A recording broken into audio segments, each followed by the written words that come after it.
Olivier Ouédraogo, bonjour. Bonjour. Vous êtes membre du Balai citoyen ici en France. Êtes-vous satisfait par la médiation que le président Macky Sall et son homologue Yaya Boni ont entamée? Il faut dire que nous restons vraiment très déçus de cette médiation parce qu'aux premières heures de la médiation, ce qui nous a été proposé, nous avons trouvé ça comme s'il venait pour cautionner des actes qui ont été condamnés par des instances internationales telles que l'Union africaine qui a traité ces gens de terroristes. Toutes les instances internationales ont eu à condamner cet acte et nous ne comprenons pas pourquoi une délégation de la CEDEAO arrive sur place et essaie de nous faire accepter certaines choses que ces putschistes ont soulevé comme problème, que nous trouvons que ce n'était pas des problèmes parce que quand nous prenons cette fameuse inclusion dont il parle, ce n'est pas une exclusion du moins parce que le parti n'est pas exclu. Le parti est autorisé à proposer des candidats pour les différentes élections.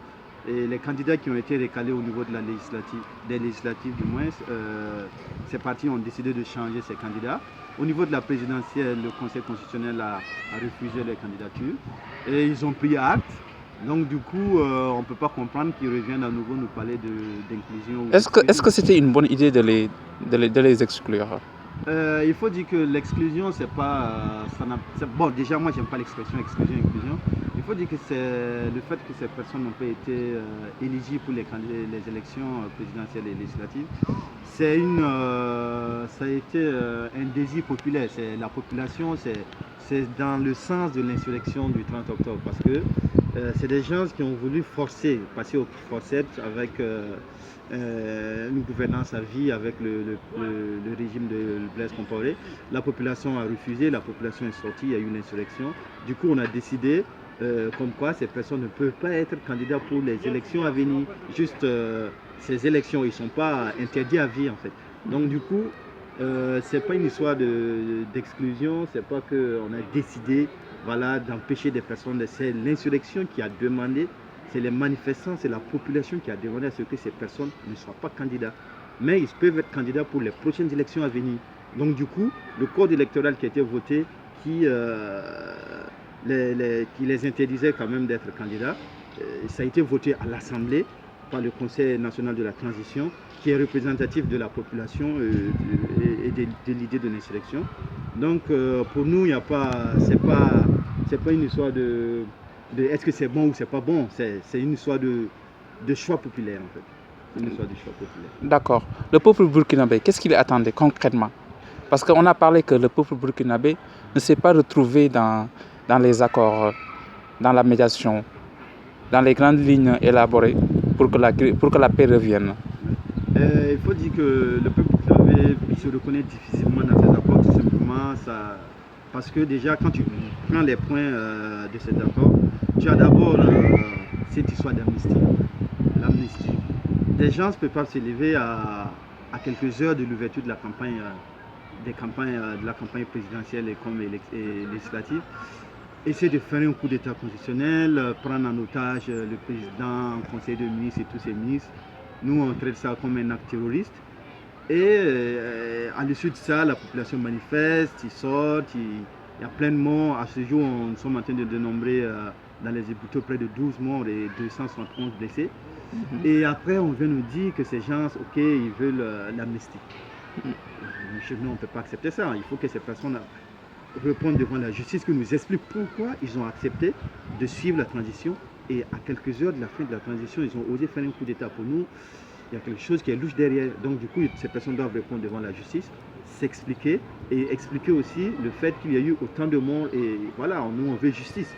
Donc déjà, ces accords, ça nous empêchait d'avoir justice avec cette histoire d'amnistie. Le général Djendjere doit répondre de ses actes. Donc déjà, nous sommes contre cette histoire d'amnistie.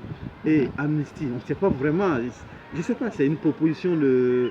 Si ces chefs d'État vraiment aiment l'expression amnistie, je pense que chacun aura une chance dans son pays d'amnistier quelqu'un. Je sais que, par exemple, chez nous, ces gens, ils sont accusés de crimes économiques, ils sont accusés de crimes de sang, on ne peut pas les permettre d'avoir l'amnistie. Tandis que ces présidents qui nous ont proposé l'amnistie pour des personnes qui ont tué des Burkinabés, ils auront l'occasion chez eux, dans leur pays, d'offrir l'amnistie à des gens peut-être qui n'ont même pas fait de crime de sang. Donc je pense que chacun pourra rentrer dans son pays et faire de l'amnistie à des membres de son, à des gens, je sais pas moi, à des rivaux politiques. Donc du coup l'amnistie déjà, le peuple burkinabé ne se reconnaît pas dans l'amnistie. Et je pense que c'est ce Conseil national de démocratie qu'ils ont voulu mettre en place après cette histoire de coup d'État.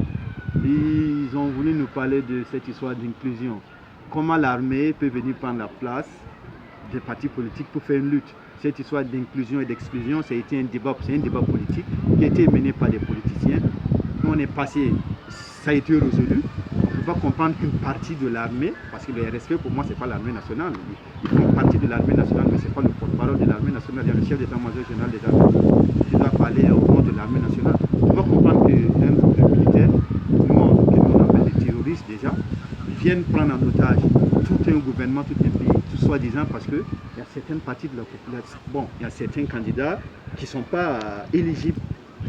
Donc, nous, on voit comme si, parce que, moi je les cite, hein, je les nomme, hein, tu as le président du parti du CDP, tu as le président, tu as Djibril Bassolé, candidat indépendant, parce que ces gens ne sont pas candidats, ne peuvent pas être candidats aux élections présidentielles de 2015 là. Le Burkina doit aller en guerre civile, tout simplement parce qu'il y a 2 individus ou 3 individus qui ne sont pas candidats. Non, nous on dit non, c'est pas possible ça. D'accord. Donc on ne peut pas du tout être, on ne se reconnaît vraiment pas dans ces accords. D'accord. Comment le balai citoyen s'est organisé pour faire face au RSP? Comme d'habitude, le balai citoyen, c'est un mouvement de jeunes citoyens qui veulent vraiment changer les choses. Et comme on le dit toujours chez nous, notre nom constitue notre force. En fait, c'est ça. Donc du coup, très bien organisé, et, comme d'habitude, avec l'expérience du 30 octobre. On a encore demandé à la population burkinabé de s'élever parce que voilà, c'est leur avenir qui est en jeu, c'est leur démocratie qui est en train d'être confisquée, c'est le retour de l'ancien régime. La population qui épousait nos idées, la population qui est consciente que nous, on lutte pour le bien-être de leur bien-être. Ils ont décidé encore une fois de plus de sortir massivement et de dire non, quoi, et de dire non parce que c'était trop pour nous. On ne peut pas accepter le retour du régime de Compaoré. Déjà que nous, on trouvait que notre révolution n'était pas encore été inachevée parce qu'on a plein de gens qui n'ont pas encore reconnu devant la justice pour des crimes économiques comme pour des crimes de sang.